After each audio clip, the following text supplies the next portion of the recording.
Olha, eu já estou me sentindo meio repetitivo, aliás, bastante repetitivo, em ter que apontar quase todas as vezes a crise criativa dos filmes da Pixar. Uma crise que eu, mais ou menos, considero que começou de 2015, 2016 para cá. Claro que antes disso já dava para notar um certo desgaste em algumas fórmulas, em certos filmes específicos lançados ali, em certas continuações principalmente, mas eu acho que nos últimos anos a coisa se agravou. E eu gostaria muito de chegar aqui e dizer que o Lightyear, o novo filme do estúdio, que é um spin-off, né, um filme derivado do universo de Toy Story, é um filme diferente de tudo isso e que, na verdade, ele veio para dar boas notícias. Bom, espero do fundo do meu coração que ele dê boas notícias a muita gente, espero que muita gente se divirta e tenho certeza que, como sempre, muita gente vai se divertir com o filme e muita gente vai gostar.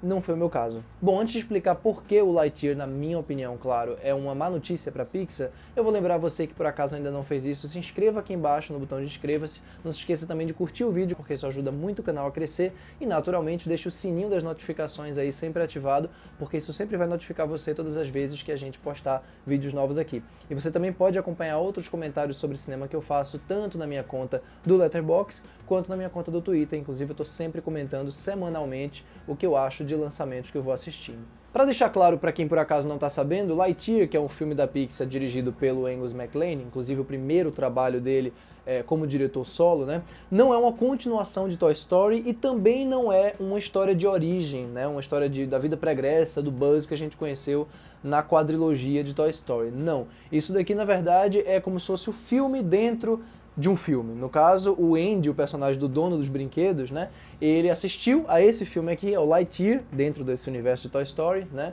e, portanto, comprou o brinquedo Buzz. O Buzz do primeiro filme lá do Toy Story, de 95, ele é um brinquedo licenciado, né, que não sabe que é um brinquedo, que acha que é um patrulheiro espacial, né. Pois bem, o patrulheiro espacial, na verdade, está dentro dessa história aqui, dessa história ficcional dentro da ficção.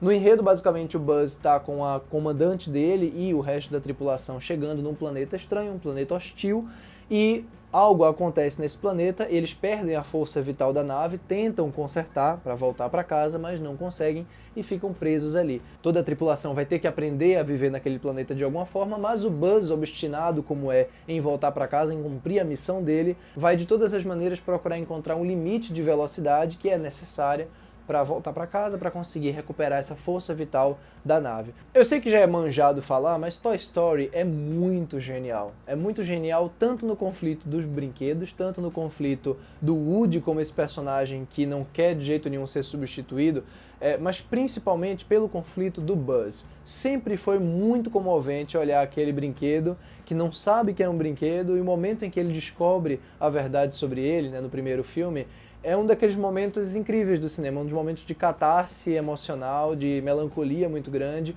né, em que, na verdade, a gente já vê reproduzido isso em vários filmes de várias franquias. Isso não é um conceito que o Toy Story trouxe, e muito menos um conceito que ele, de alguma maneira, subverteu, nada disso, mas ele conseguiu trazer para um universo infantil essa ideia de ser substituído, essa ideia de ser descartável, essa ideia de ser só mais um, e isso é profundamente tocante naquele filme, e é uma coisa que o roteiro trabalha com muita delicadeza, com muita originalidade também, né? Especialmente como ele lida com aquela sequência final, aquele voo final que é extraordinário.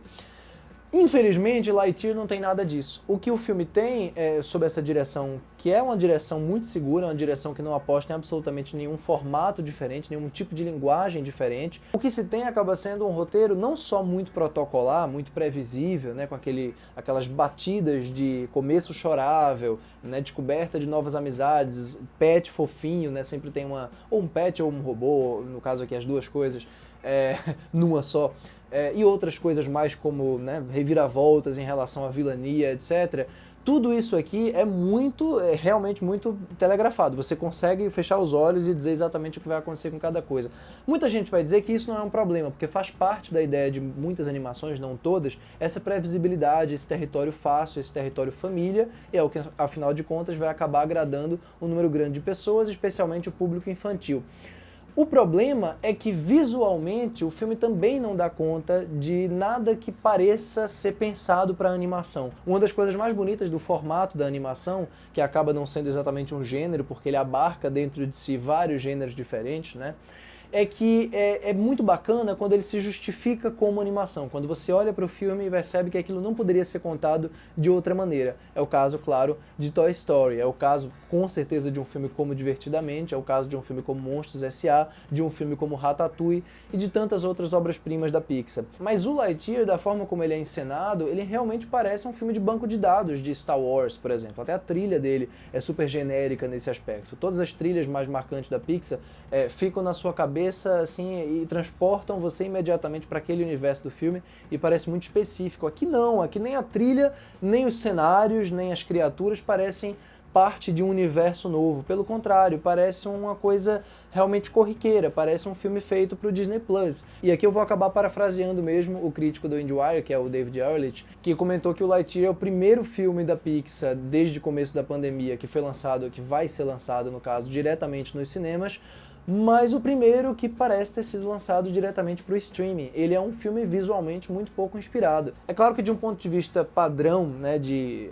animação, de gráfico, né, tudo aqui é virtuoso como todos os filmes da Pixar são. Dificilmente a gente vai chegar para falar mal, né, dos gráficos de um filme da Pixar ou da excelência da produção. Mas no final das contas isso não conta muito se a animação em si ela parece tão pasteurizada. Até um filme como Red, que eu comentei aqui no canal também, que eu gosto, acho bacana, ele tem um tratamento mais surtado às vezes, inspirado mesmo na forma como ele lida com o panda da personagem e os diversos pandas que vão aparecendo no filme daquelas maneiras tão inusitadas. O Lightyear não, ele poderia ter até uma iconografia muito marcante, ele poderia aproveitar o planeta hostil em que o personagem cai, mas ele não aproveita nada, ele prefere ficar naquela questão mais de pequenas referências pontuais e aquelas sequências de ação mais metálicas, como eu gosto de chamar, quer dizer, naves, naves, naves e naves, personagens aqui e acolá que você dificilmente vai lembrar muito depois da sessão ter acabado, e naturalmente eu imagino que muita gente vai conseguir se conectar, vai conseguir se emocionar, porque não só os personagens coadjuvantes, pelo menos 2 deles, são carismáticos e são agradáveis, como o filme realmente segue um padrão muito seguro, que eu também considero um padrão de certa descartabilidade